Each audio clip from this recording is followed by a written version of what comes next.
LLC address in Michigan. In today's video, we are going to learn how to change LLC address in Michigan. So let's get started.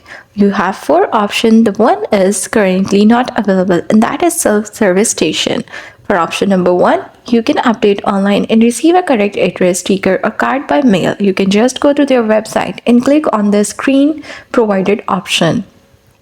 The next one is you can receive a corrected address sticker or card by mail.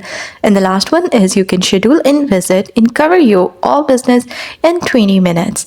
So there is an important notification that be sure to first file an official USPS change of address with the US Postal Service. If the post office does not have your correct address in their system, you may not receive your driver's license, ID, vehicle tax, or renewal notices in the mail. So what do you need to change your address?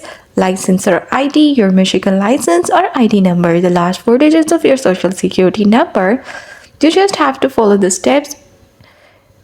If you have standard license or ID, they will mail you a sticker with your updated address to place on the back of your license or ID. If you have an enhanced credential, they will mail you a new enhanced license or ID with your updated address.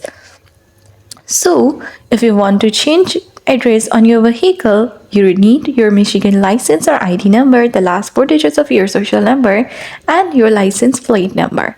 And that's all. That's how you will be able to change your LLC address in Michigan.